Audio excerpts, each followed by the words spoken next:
Hola, ¿cómo están? Bueno, yo llegué acá con una nueva historia y quiero que ustedes se desconecten en este momento de lo que estén haciendo y se concentren precisamente en escuchar y en aprender.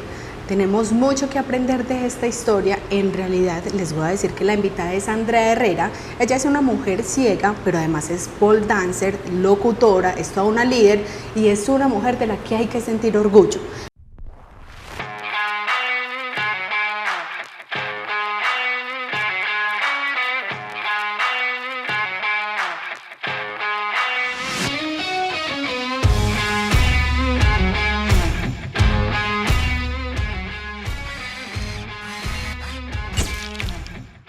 Andrea, bienvenida a Enfocando Historias.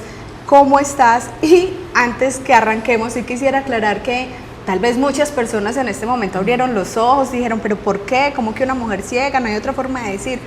¿Qué opinas tú sobre eso?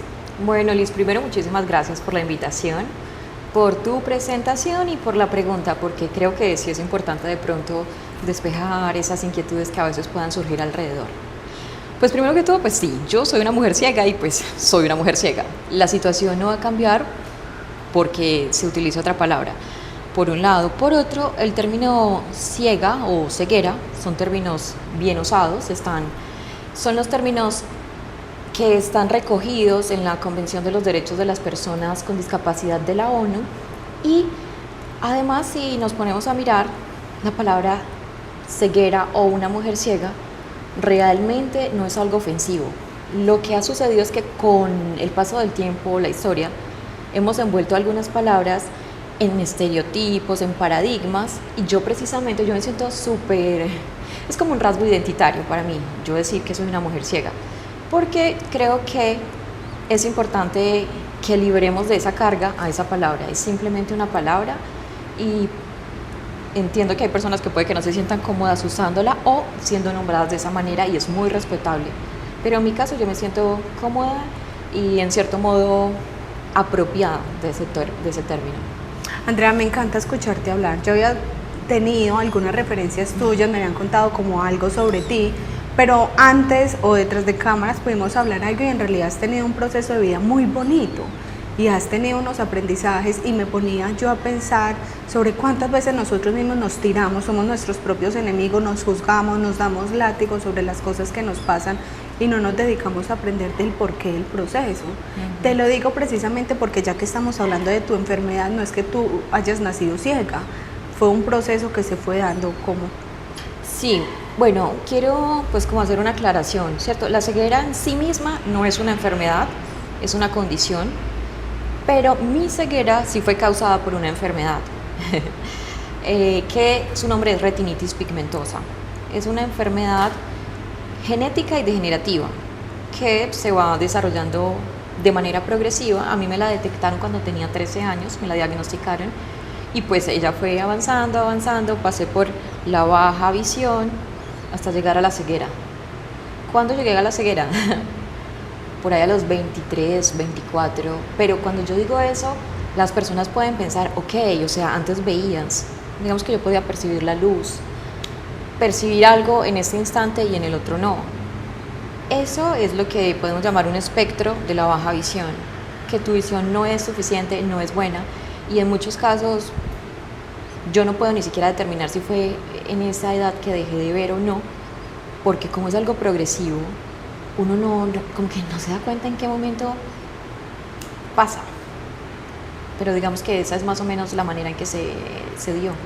13 años es una edad temprana, donde uno dice estoy empezando a experimentar las cosas como por cuenta propia, donde se desliga un poquito de la protección de los padres y empieza, digamos, a experimentar algo en la preadolescencia. ¿Cómo lo tomó usted en esa época?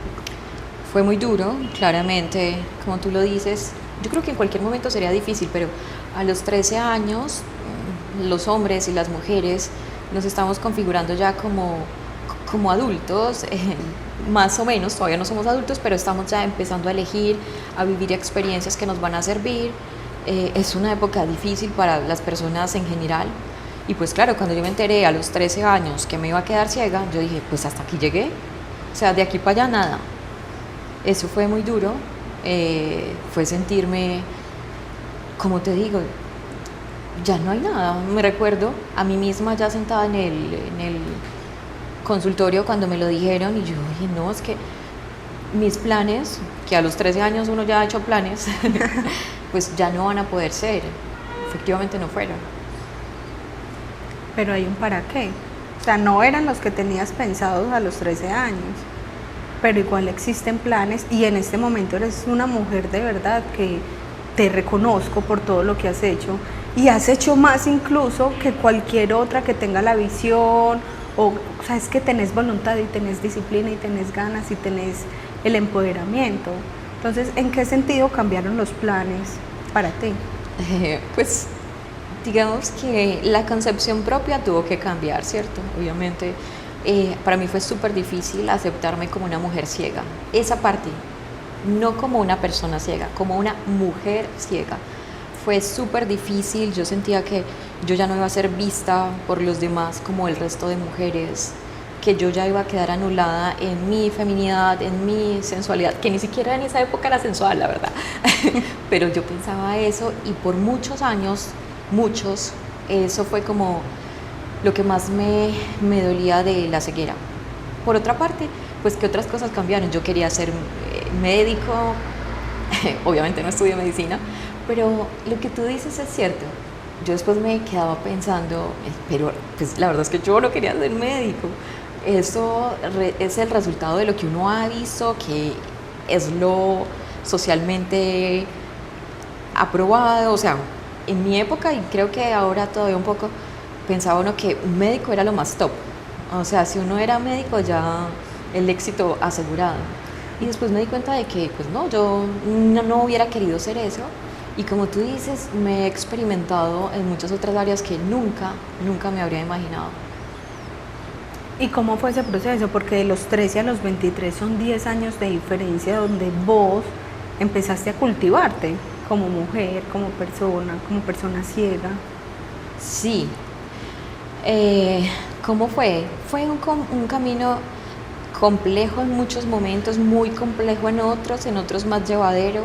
Yo diría que la parte más difícil fue como de los 17 a los quizás, sí, digamos que 22, pienso yo, porque a los 17 yo terminé el colegio. Entonces yo vivía en un pueblo que se llama Zaragoza y allá, eso es muy lejos de Medellín. Si usted quiere continuar con su vida profesional y académica, sobre todo con la formación, pues se tiene que venir a cualquier ciudad. Exacto. Pero como yo veía tan mal, yo no me podía desplazar sola porque yo me pegaba con todo y todavía no me había rehabilitado. Yo no me pude venir, mis papás no se podían venir conmigo. Entonces yo tenía que esperar a que mi hermanita terminara el colegio para podernos venir las dos.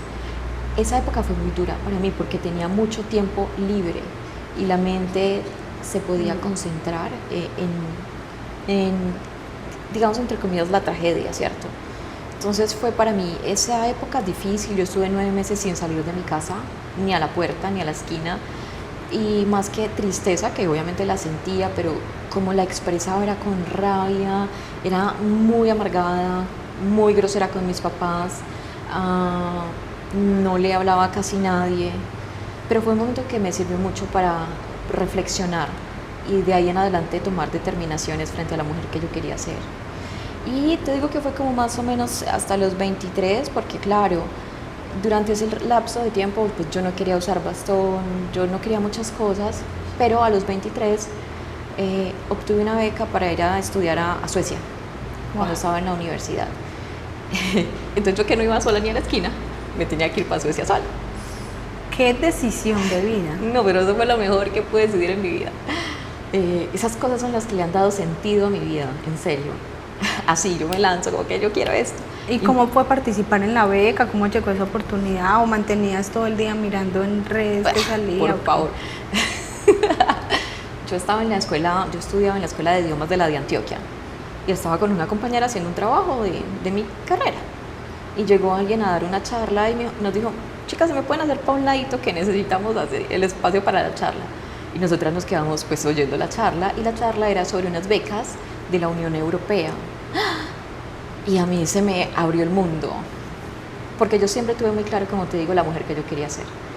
Entonces, yo recuerdo que le pregunté al chico, como, ay, venga, ¿y ahí hay espacio o se reciben a personas con discapacidad? Él ahora, que ya somos amigos, me dice, usted cuando me preguntó eso, yo, pucha, ¿esta pelada qué? ¿Por qué está preguntando eso? El caso es que yo casi nunca le he pedido permiso a nadie para hacer lo que yo quiero, sino más bien ayuda y colaboración.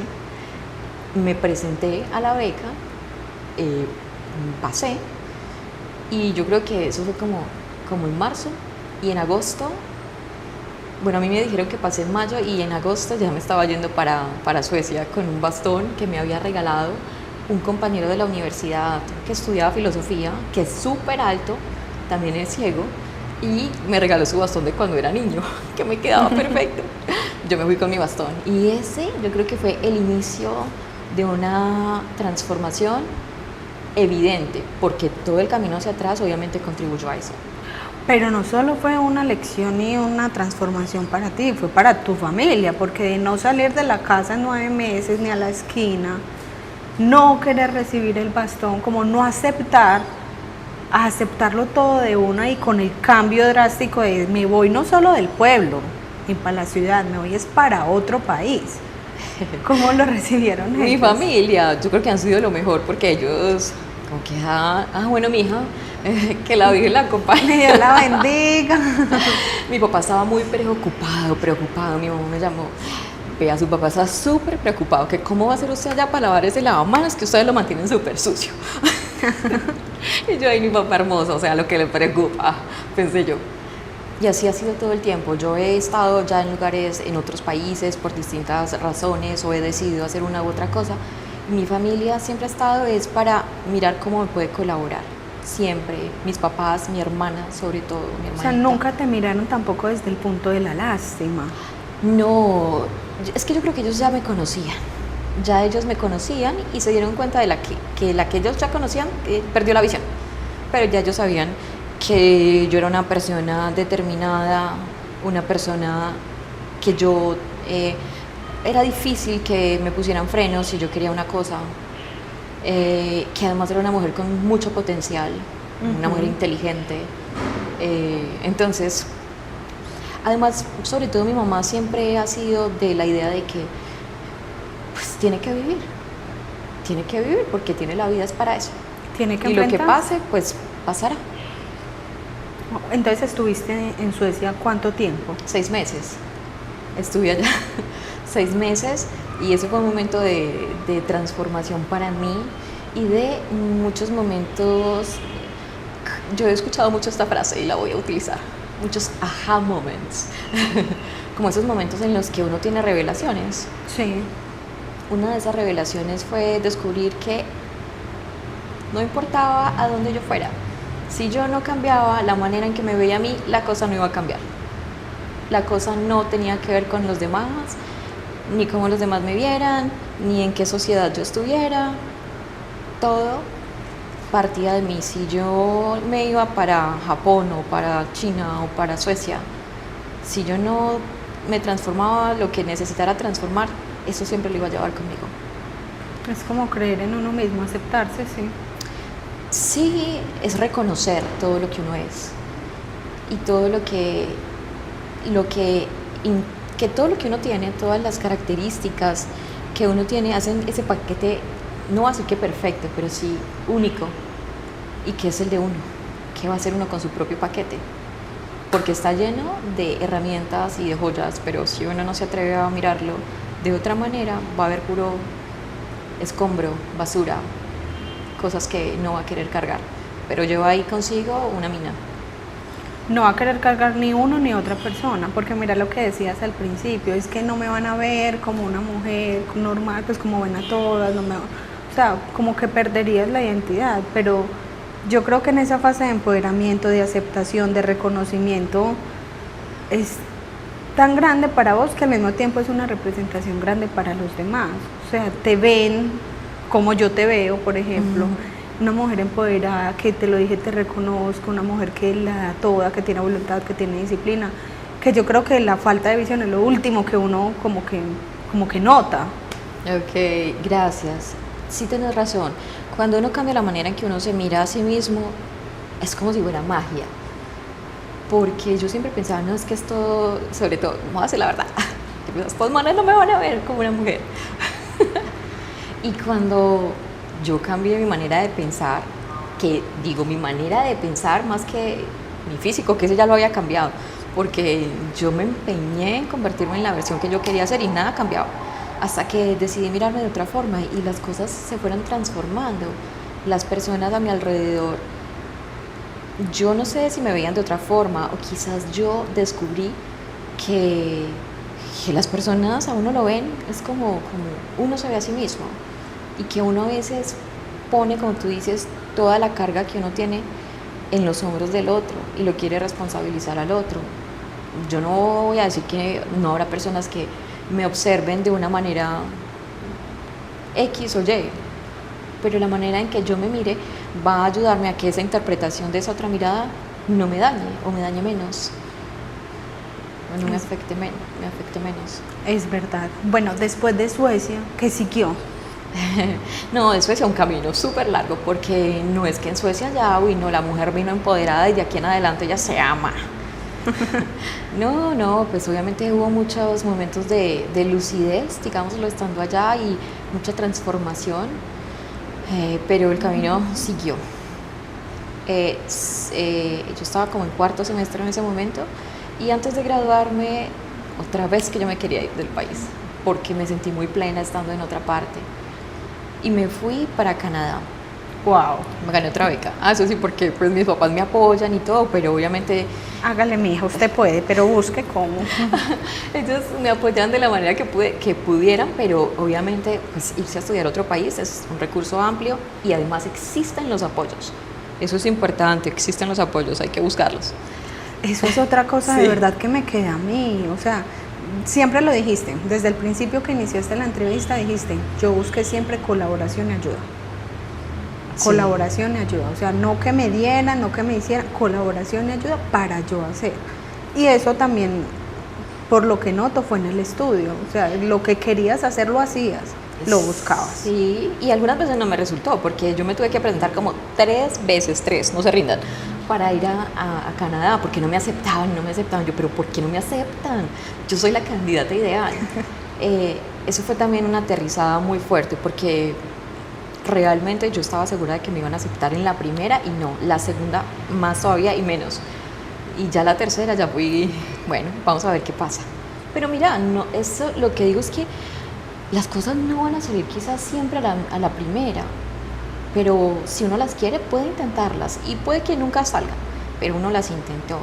Y otra cosa que también quiero decir, esos apoyos no están hechos para las personas con discapacidad, esos son becas que llegaban a el Departamento de Relaciones Internacionales de la universidad, disponibles para todos, pero que como no conocemos la información, pues se pierden. Ya estoy aquí de regañón. No, estás dejando muchas lecciones y tal vez ese jalón de orejas lo necesitamos más de uno en este momento. Y muy bueno que en este momento tengamos la persona que no lo ve, porque tiene toda la voluntad para decirlo, todo el derecho de hablarlo, lo ha vivido. Sí, Entonces todo el conocimiento de causa. sí. Bueno, ¿y qué siguió? Bueno, Se sí. fue para Canadá. Entonces allá fue muy diferente a Suecia. En Suecia yo tenía como todos los apoyos por parte de la universidad. Yo era ya como, yo me sentía como una reina. Y en Suecia no, allá, si usted viene, mija, usted verá cómo hace, porque aquí a los estudiantes internacionales no les brindamos ninguna asistencia si tienen discapacidad. Si usted la quiere, la tiene que pagar, y era una cifra que ni con la beca la hubiera cubierto. Yo, ay, tranquilos, Yo puedo. no tengo la plata, pero allá nos vemos. Pero yo lo digo así chistosamente, pero yo no he sido nunca una persona, o no nunca, pero casi siempre trato de ser una persona cordial. No responder de manera pues fuerte o no. Yo llegué allá y no tenía, digamos, esos apoyos oficiales, pero las personas, mis profesores, mis compañeros, hicieron que yo no necesitara nunca un apoyo adicional pagado, porque los exámenes pues me los leían ellos. O sea, todo lo que yo necesitara siempre lo tuve. Entonces, o sea, ¿eso por qué lo digo? Porque a veces no todo va a estar garantizado de entrada, pero si uno se lanza, encuentra el camino. Y a veces lo que encuentras es que uno tiene la fuerza para seguir aunque no tenga los recursos, porque no siempre todo es color de rosa, pero se da cuenta de una de las fortalezas que tiene. Bueno, entonces después de Canadá, que fue tan diferente, ya regresé, pasaron unos años, yo estudié traducción de idiomas, pero no quise dedicarme a la traducción, y en ese camino llegó a mi vida el tema de la locución y también el tema de lo audiovisual. Conocí a un grupo de compañeros que también eran ciegos, que estaban haciendo unos cortometrajes para participar en unos festivales. El festival se llama Smartfilms, en Bogotá. Eso fue en el 2016 y yo cuando supe, a mí eso como que me iluminó la vida. Yo quiero esto para mí. Están en Medellín ahora, van a escoger precisamente el ganador. Sí, exacto, exacto. Yo en el 2016 me fui con ellos, que tenían su cortometraje. Y como yo me fui con ellos ganaron, yo me paré allá en ese escenario a recibir el premio. Es que es mejor llegar a tiempo que ser invitado. Y eso me mostró a mí que yo amaba eso, que yo amaba las cámaras, que yo amaba los micrófonos. Entonces, alguien me habló de la locución y me puse a estudiarla. Puse a estudiar locución para radio y televisión, y a la par también entré a una escuela de liderazgo para empoderar a víctimas del conflicto con discapacidad. Yo no soy víctima del conflicto, pero la escuela estaba pensada para personas con discapacidad que luego acompañaran a personas víctimas con discapacidad en ese proceso de liderazgo. Entonces, digamos que esas cosas empezaron a ser como formar un camino que yo fui siguiendo. Locución, liderazgo y pole dance. Las tres cosas llegaron a la vez. Tiempo. Sí. Sí, todas llegaron, yo creo que como el mismo año más o menos. De pronto, locución llegó, a ver, lo de la escuela de liderazgo empezó finalizando 2016, y en el 2017 empecé locución y pole dance más la escuela de liderazgo. Estando en la escuela de liderazgo, obtuve una beca para ir a estudiar a Japón temas de liderazgo y discapacidad. Y allá me vieron en Japón. Entonces esa fue otra cosa que obviamente marcó, pues fue delimitando como la ruta que yo iba siguiendo. En pole dance yo lo comencé con el propósito de, pues yo les conté que para mí había sido difícil el tema de la feminidad y la sensualidad. Ajá. Pues mira, ya en ese momento tenía como 30, creo, o los iba a cumplir. Y ya, o sea, ya era una mujer ciega. Ya había recorrido un camino, pero yo seguía como, ¿qué me faltará? Yo todavía tengo que hacer más cosas. Pues como para cubrir esa área que yo pensaba un poquito todavía vacía. Y empecé a buscar lo del pole dance. Eso es un empoderamiento femenino bastante grande. Uno ahí se siente diva, apoteósica. Sí, ¿sabes qué fue súper chévere? Porque yo me di cuenta de varias cosas. Una, que yo tenía dos paradigmas muy fuertes y además pues que los estereotipos nos atraviesan a todos. Uno, que yo pensaba que por ser ciega pues yo ya no iba a ser una mujer la que yo quisiera ser, ¿cierto? Que era una mujer sensual, una mujer femenina. Pues es la verdad, o sea, eso era lo que yo quería. Entonces... Y lo que todas piensan en realidad. Sí, digamos que en cierto modo y en cierta medida quizás a todas les interesa, pero a mí me interesaba altamente, sí lo tengo que reconocer. Ese era uno, ¿cierto? Pensar que por ser ciega no lo iba a hacer o no lo iba a tener. Y otro, que el pole dance era simplemente dar giritos sensuales alrededor de un tubo. Llegué a pole y me di cuenta de dos cosas. Uno, que el pole no me iba a devolver ninguna sensualidad porque eso estaba en mí, solo hacía falta que yo lo reconociera para que pudiera yo reconciliarme con eso. Ni siquiera para que los demás lo vieran, es para que yo lo viera. Y dos, que el pole dance no era lo que yo pensaba. El pole dance era una actividad que le ayudaba a uno a descubrirse en múltiples facetas, desde la fuerza, desde la flexibilidad, la fluidez, la resistencia, y que son las características propias de la misma vida. Todo eso uno lo necesita en la vida. Entonces me di cuenta que era duro, que era exigente y que me encantaba.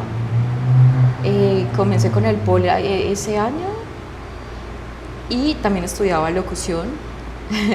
Entonces, mientras estaba haciendo pole, me di cuenta de que existía un campeonato mundial de pole dance. Yo iba a hacer una publicación en Instagram sobre las distintas modalidades del pole y ahí buscando en internet me di cuenta de que existía este campeonato y que en el campeonato había una categoría que se llamaba para pole y que era para los atletas con discapacidad. Y entonces, cuando usted vio esa publicación, ¿qué pasó? O sea, el tiempo ya tenía bastante tiempo absorbido entre el estudio de locución.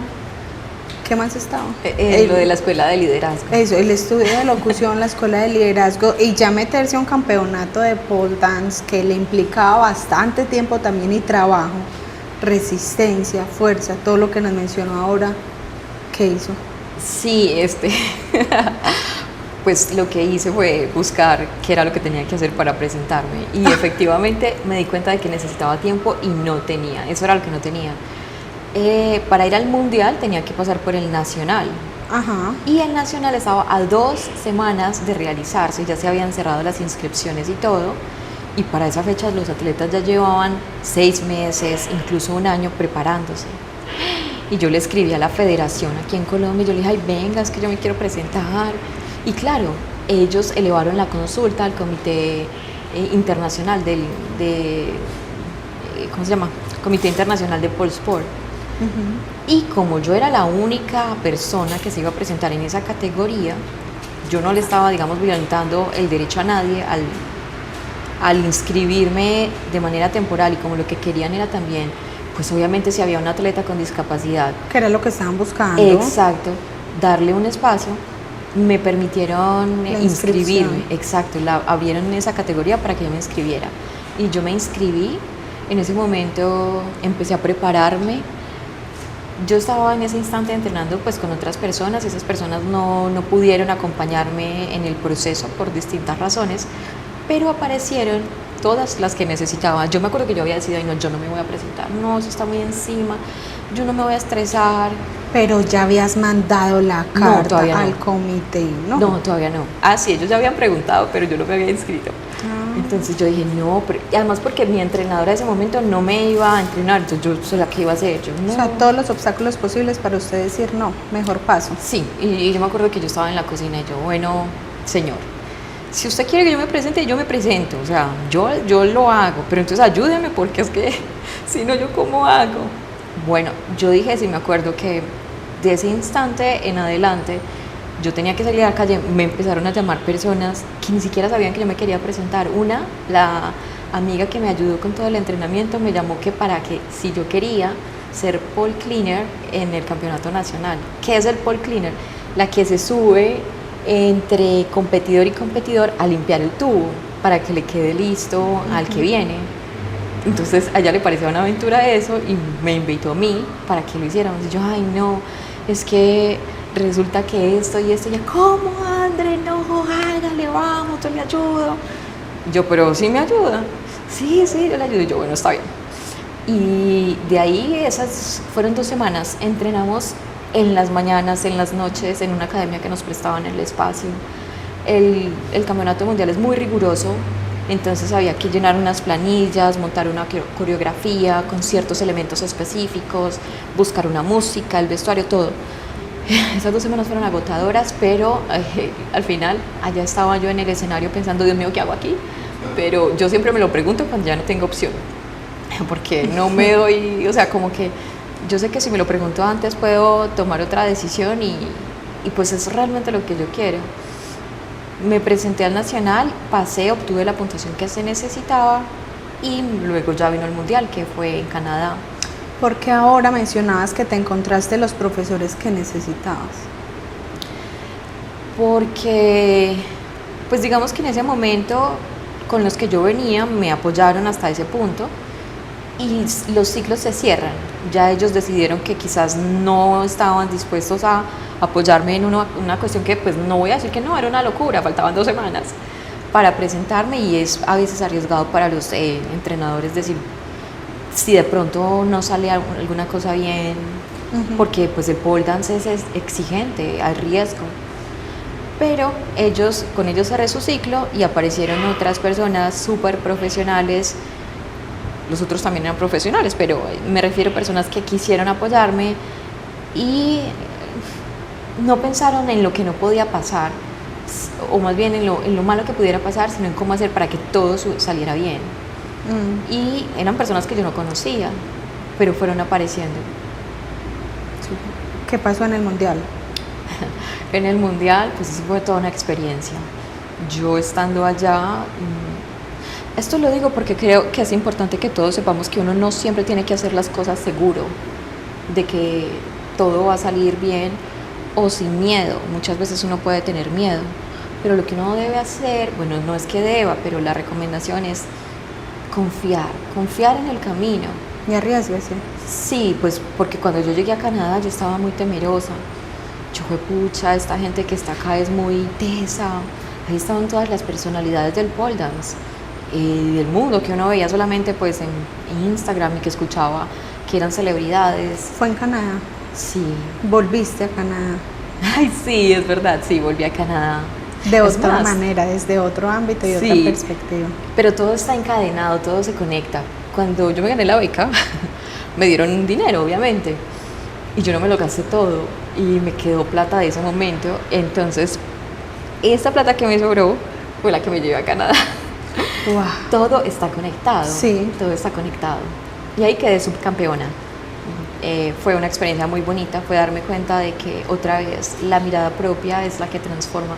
Cuando yo me monté a los tubos, lo hice con mucho susto, mucho miedo, los tubos estaban un poco lisos, pero cuando llegué a la parte de arriba, que era del tubo, que era donde empezaba mi coreografía, yo decidí que ese momento era mi momento y que yo lo iba a disfrutar y me iba a entregar y a poner en escenario la versión que yo más disfrutaba y con la que más en conexión me sentía.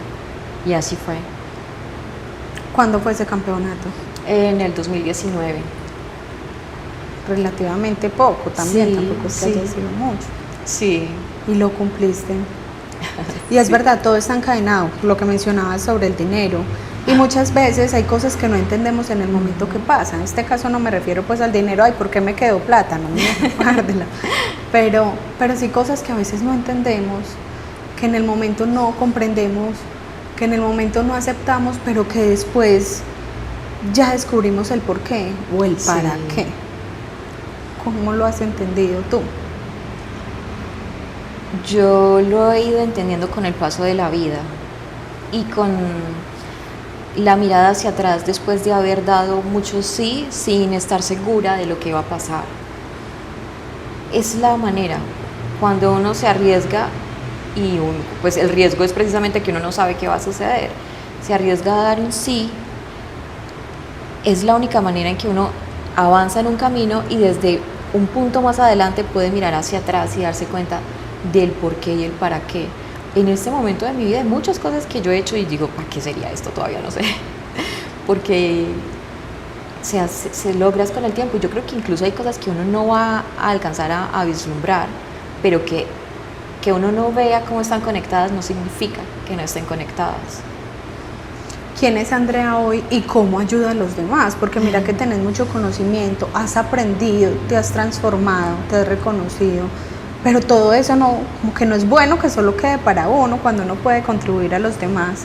Y una persona que ha encontrado también la misma ayuda de parte de los demás, ¿cómo retribuís hoy eso? Ay, Liz, muchas gracias por esas palabras, porque sabes que uno a veces tiene temor de decir las cosas que uno puede saber, conocer, o lo que uno puede de pronto haber adquirido en su vida, por, digamos, el temor a que digan, ay, pero está tan, no sé, ¿cierto? Que se cree, no lo sé, son esas ideas que te digo equivocadas que uno tiene, pero que están ahí. Escucharte me lleva a reflexionar a eso, que lo que uno vive no solamente puede ser para uno. Uno tiene que buscar la manera de que lo que uno ha tenido en su camino también pueda servirle a otros, pero ¿cómo lo hace? Pues compartiéndolo. ¿Cómo lo comparte? Pues mostrándolo. ¿Cómo yo puedo apoyar a las personas? Más que ayudar, ¿cierto? Es como apoyar a las personas. Primero, yo creo que lo primero es tratando de vivir mi vida de la mejor forma que yo puedo, porque la mejor evidencia del éxito es la propia historia. El ejemplo, sí. Sí. De otra parte, pues yo trabajo con todo el tema de empoderamiento, el tema de liderazgo con población con discapacidad y con personas y también sobre todo mujeres que no tienen discapacidad también, pero yo he entendido que hay muchas personas que ven, pero no se ven. Ay, sí. Entonces trabajo pues, aportando desde lo que sé con charlas, conferencias y compartiendo mucha de mi historia a través de las redes sociales sobre ese tema. También quiero decir que uno nunca lo hace solo. Yo tengo a mi lado muchas personas que me apoyan a mí y con las que trabajo de la mano en ese camino. Entonces yo lo que busco es eso. Primero, poder ser una líder de mi propia vida para luego buscar la manera de encontrar caminos en los que yo apoye a otras personas para que también se den cuenta de los líderes que ellos pueden ser, primero que todo en sus propias historias. De todo ese aprendizaje que has tenido y de todas esas enseñanzas que has dado, ¿cuál ha sido una que te haya marcado o que de pronto te hayas identificado? Porque uno a veces sin darse cuenta se encuentra como el reflejo de lo que uno fue hace tiempo o está viviendo en el momento, se lo encuentra en ese tipo de momentos, cuando uno ya está bien, pero ve a la otra persona en esos talleres, en esas charlas que das.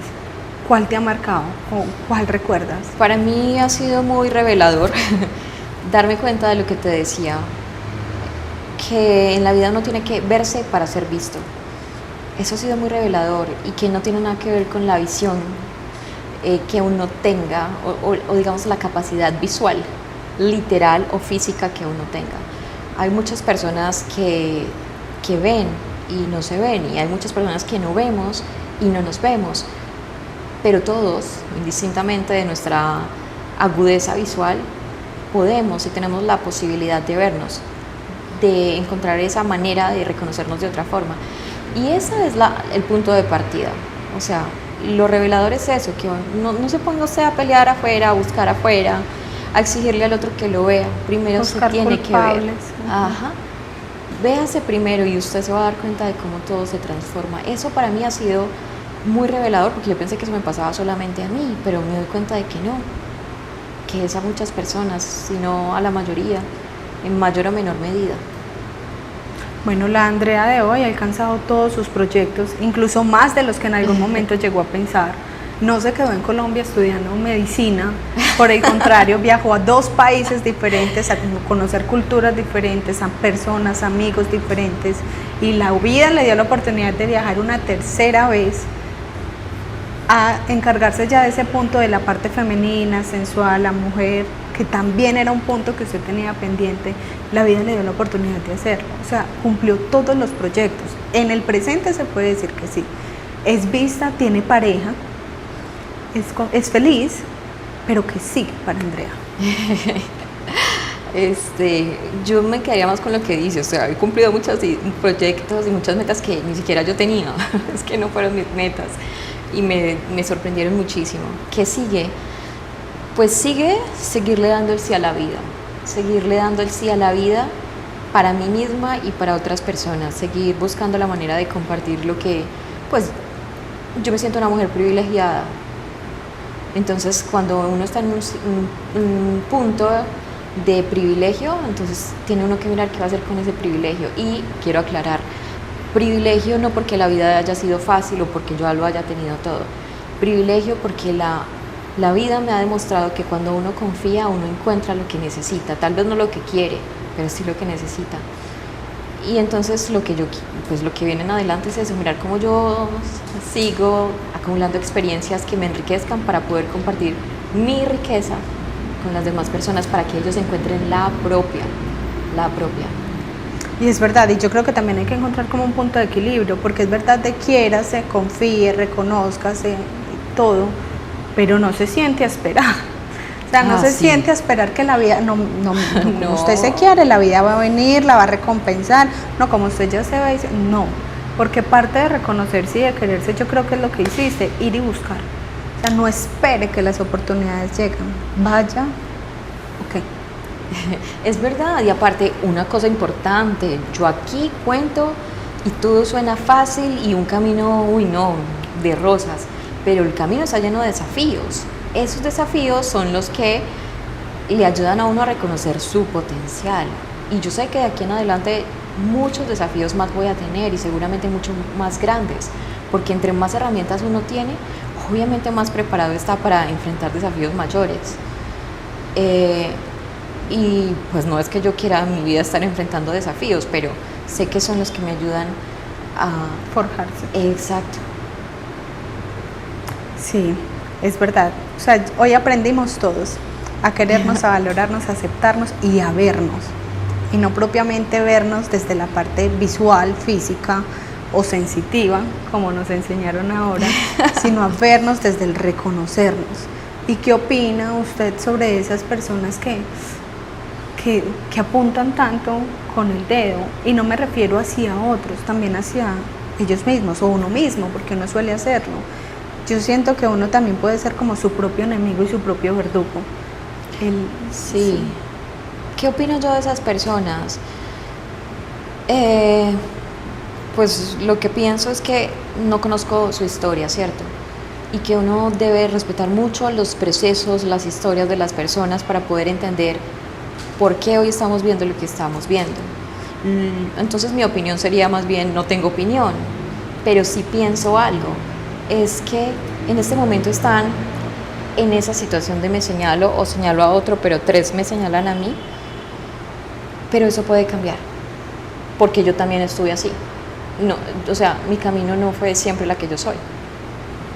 Y todos tenemos ese potencial de digamos, descubrirnos de otras formas. Y ya para despedir, Andrea, dejémosle también a las personas un mensaje, y es ¿cómo le explicamos el para qué? O sea, no entiendan el por qué, entiendan el para qué. ¿Cómo lo explicamos?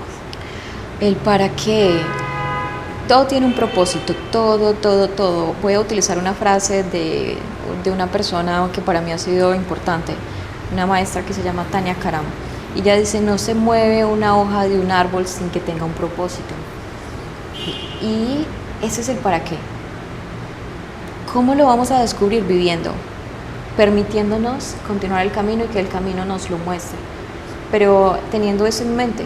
Y a ver, que a veces no es fácil simplemente pensar en el para qué cuando aparecen situaciones desafiantes, pero nos puede alivianar un poquito la carga o darnos un poco de esperanza. El para qué es, yo creo que esa luz que nos sirve para guiarnos en ese camino que a veces no queremos transitar por miedo a la oscuridad.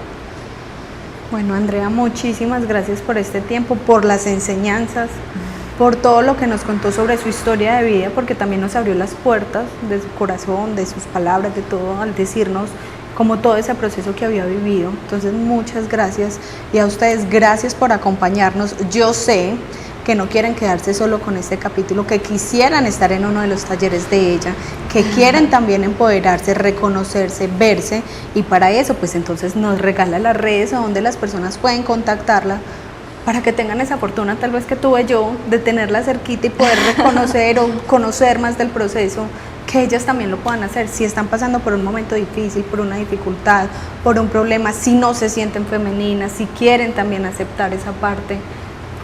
¿Qué les podemos decir? Liz, muchísimas gracias, de verdad.